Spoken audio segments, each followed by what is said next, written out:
Welcome. My name is Kim Lytle. I'm the Director of the Office of Research in the College of Education and Human Ecology. And thank you so much for coming. We're going to talk today about the ePA 005. Bing and Neil, our Senior Grants Managers in the office, are going to lead the discussion.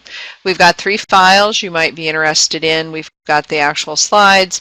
We've got some guidelines that are helpful, especially for those sticky parts of the PA005. And then if you didn't realize that our college has an F&A policy in terms of those indirect costs, and that is also going to be discussed today. So you can download those. I'm going to leave those up for just a second while Neil gets started. I'll minimize the pod and then I'll bring it back up at the end. Okay, so Neil, please get us started. All right. Thank you, everyone. I'll have you know this is my first podcast, webinar, whatever. Thanks again. As Kim mentioned, we are navigating the ePA 005. So what we want you to come away with today, we want you to understand the importance and the function of the ePA 005 form. By understanding the various components of the ePA 005, PIs and research staff will be able to confidently create an ePA 005 in general. One caveat here, please, Bing or myself, we will create the PA 005 on your behalf. We just want you to be familiar with the important parts, which leads into my third point. Familiarize PIs with research administration language and help you understand the financial impact on the college and the departments and centers that are involved. So what is the PA 005? It is used to obtain off-campus funding. Principal investigators are required to submit an authorization form, which is the PA 005, before proposal can be submitted. The proposals are submitted by OSU on behalf of the PI. So why do I have to go through more forms? Well, this PA 005, it documents the administrative, budgetary, and compliance information about the proposal. More importantly, it acts as a OSP's authorization to submit the proposal to the external sponsor. You'll see, this is kind of out of order, but each department has specific research orgs. This will be part of the documents that are available to you later. So why do I have to do it? What happens with all this information? Well, the majority of the data gets loaded into the PI portal. If funded, these data constitute the basis for setting up the project in the portal. And finally, and probably most importantly, the PA 005 essentially serves as a contract between the PIs, the co-PIs, and administrators. So with that said, I'm going to bring up an actual PA 005. If I can locate it, give me a break here, first time.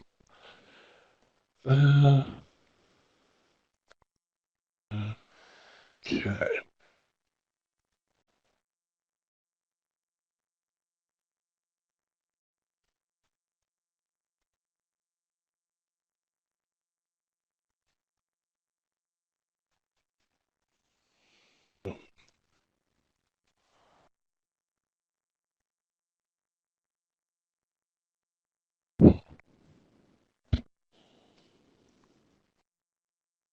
Okay.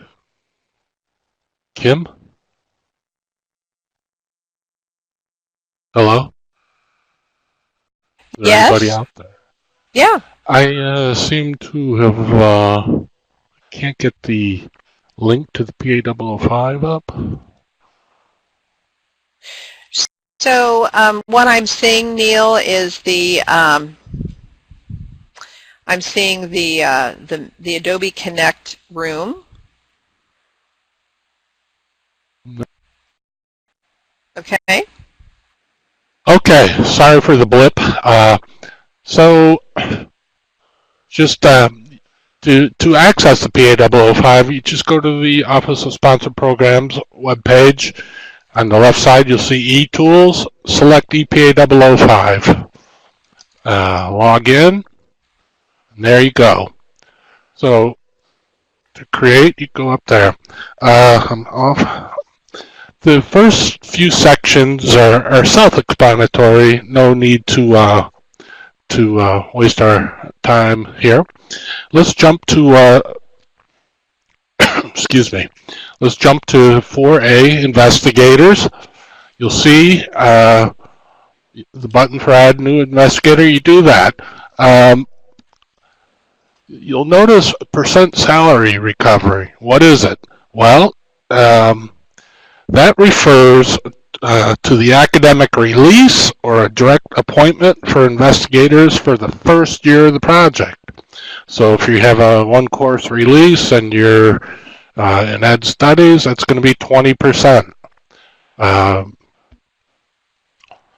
It could be different, but generally I think the college is working on 20% release.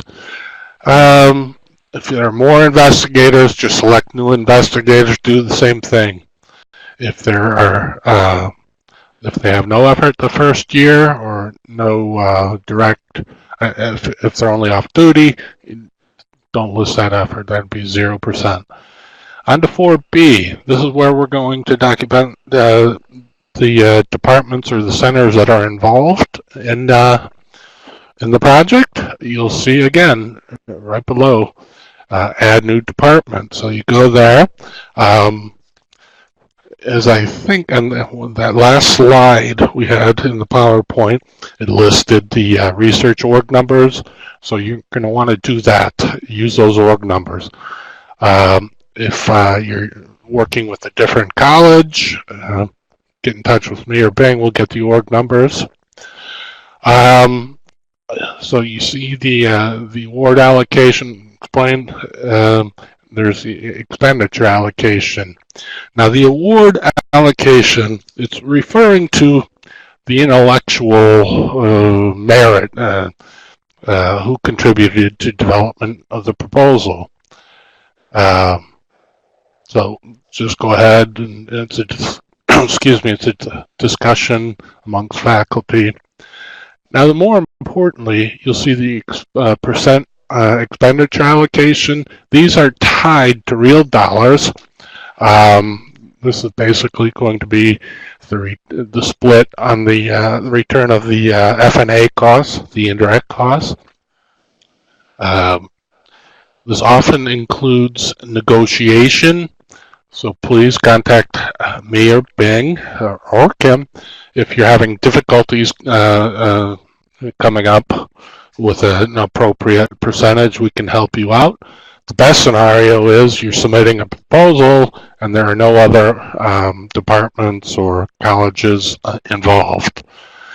Please note that these have to sum to 100%. So if you have two departments listed, break it up accordingly, 80-20, 70-30. Same with the expenditure allocation.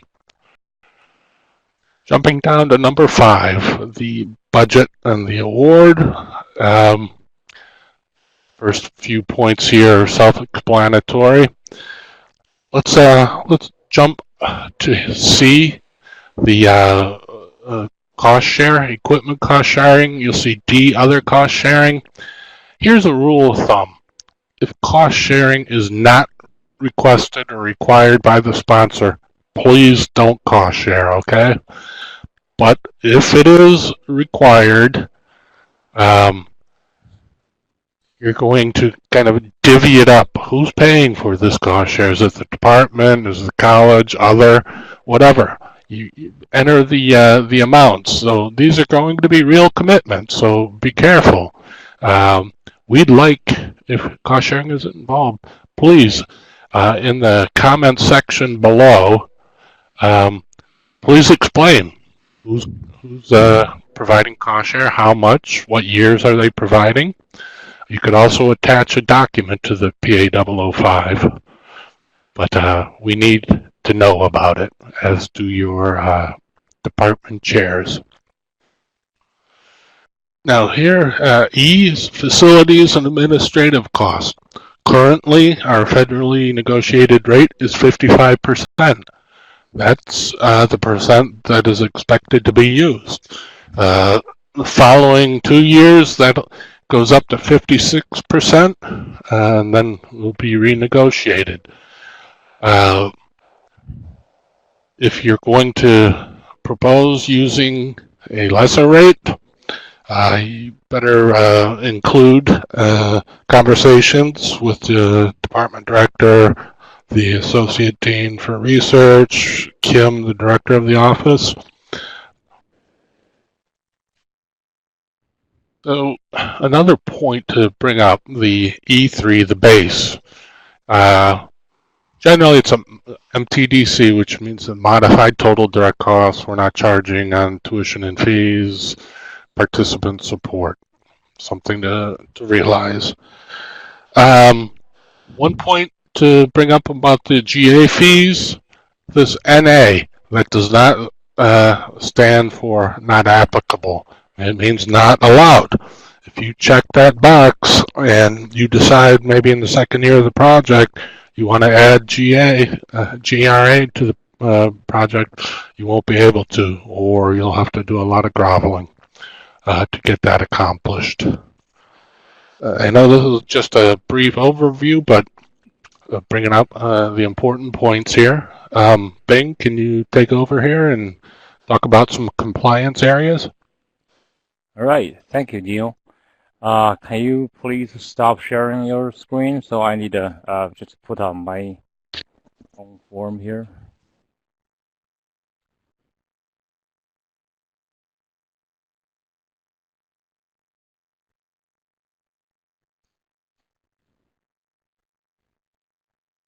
Hey, Neil, can you hear me? Yeah, would you mind just stopping? All right. Okay, let's see. Section 6 and 7, both are dealing with compliance issues related to human research, research involving animals, and biochemical safety, and etc. So be sure to check yes here if any of these areas would apply to your research. So if you're not super clear what these items or terms mean or what they refer to, you can just click on them. It will bring you to a page of instructions. See all the items are listed here, 6 A, B, C, D, E. So it gives you kind of details of what they are and what they are asking for. Okay. Close this window. It's a very handy feature here. I want to mention one of the question here, export control, but just to take it as an example. Yeah, the background is that federal regulations restrict the release and transfer of certain sensitive information and materials to foreign nationals and foreign entities. So, if your research involves exporting restricted science and technology, collaborating with a foreign institution, or hiring foreign nationals, even travel to foreign countries, you will want to check yes. Here, let's go back here. Check yes over here. That's what we do. See section 7. Basically, it's about if you may have any sort of a conflict of interest with any entities involved in the research. So be sure to check yes here on each of them.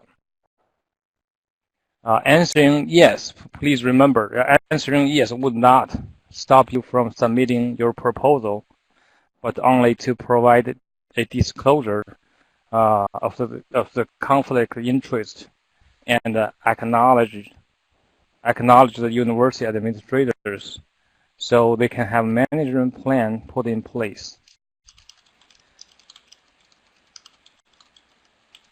Section 8 asks about if sufficient space is available for this research. I would assume the answer is always yes, right? So we can just simply put in the name of the buildings where the research will be taking place in this box here. If the Campbell Hall, put in the Campbell Hall. If the Arps Hall, it will be Arps Hall. Bing, Yes. this is Kim. I'm going to jump in here. So we always hope there is sufficient space, but if this is one of those projects that really does require, maybe it's a big training grant and there's multiple people that are going to need space, please start this before, a day before, because this, again, you said it was the contract, and it really is. You've got to be able to attach, like if somebody says that they're going to give you space, then document that, because you could have a dean leave or your department chair could leave or whatever. So I think 99% of the time it will be yes, but if it's going to be no, then it's super important for you as a PI to make sure that you document what has been discussed. Right. Yeah, if the research does require extra space, or we can just start negotiation, right, with the department chairs or associate deans, right? Kim? Yes, absolutely. Yeah, we can So, talk. Kim, what happens if the project's not requesting full indirect costs? Is the college picking up that cost, or does it have to be budgeted? Are you talking about space specifically? Yes, I am. Yeah, I really don't know, Neil. Because I know full indirect costs, you are entitled to space. Might be over on West Campus, but you're entitled to space. If you're requiring less than full F&A costs, if you have room in the budget, I would try to maybe get it in there, because it's not automatically assigned on submissions. Yes, that's a very good point, Neil. We'll get into that detail later on. Sorry, Bing. Yeah. So the comments box here, that's where we put in all the additional information on the research or agreement that was made by departments or colleges, co-Is, PIs. For example, there's a cost share arrangements or other support, those type of stuff. So when the proposal is awarded, we can come back to the comment here to see what has been agreed upon, and this kind of just provide us with a complete paper trail of the agreement. Upload the file attachment. Normally, not normally, just a budget is required to be attached here as at minimum. If no budget is attached here, this submission wouldn't be, the proposal wouldn't be submitted. This is mandatory. Other than the budget, we also expect the budget justification and abstract can be provided here. So they are all available for the administrators before they can review and approve the form. So after everything is done above, we come down to the approval of these buttons here. We You can just save to continue or submit for signature. One thing to mention here, why it's very important to create the ePA 555 with enough lead time and accurate info here, because many times it involves multiple units on the campus. Could be other departments or department in other colleges. So it will take time for the form to be fully approved. I'll give you an example here. So this is the one of submissions we have recently. So this column shows all the orgs would need to approve this form, this ePA 005. So it's in the, lots of them are in the School of Medicine. Bing, this is Kim again. That's a great example. Would you put that PA 005 back up to section 4 so we can see that? Section 4. Okay. Uh-huh.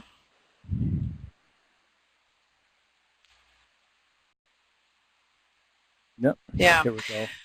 So here we have all of these investigators, and then we have all of these orgs, and every one of them has the ability to say no. So I just want everyone to realize that please don't start this at the last minute. And I know Bing and Neil have said that, but I just want to reiterate that. Yeah, for this type of submission involving lots of orgs or units, it could take days or a week for the form to be fully approved, because these PIs or co-Is are busy people. Yeah, they are not always away in front of a computer. Yeah, to approve whatever you have for them. So we need to keep that in mind. Okay. I think that's what I want to cover here for today. Okay. Well, that's absolutely wonderful. Participants, do you have any questions? I've been chatting. I've been putting some things in the chat box. You can scroll up and down and see those. But does anybody have any questions?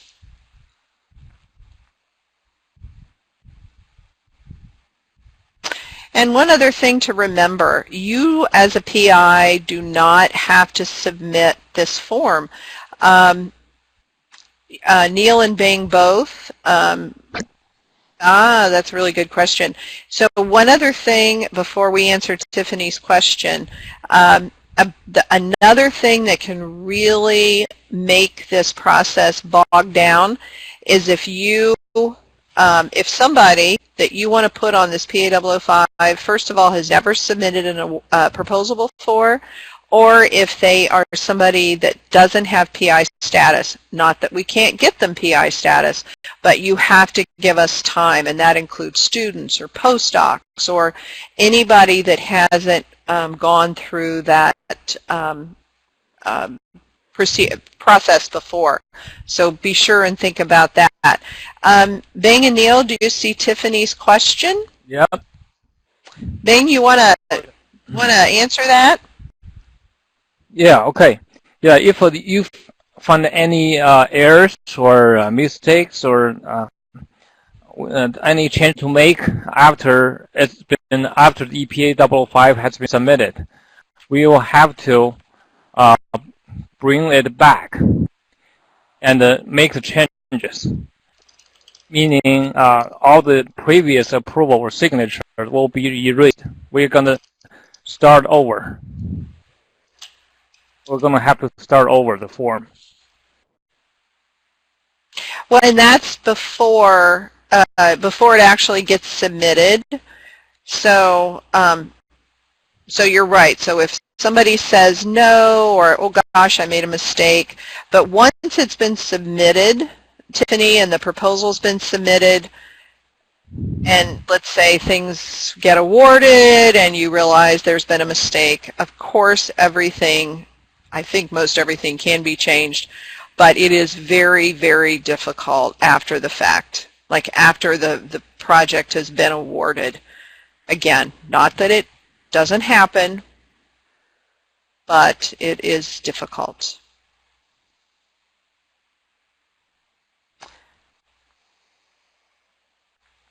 Any other questions?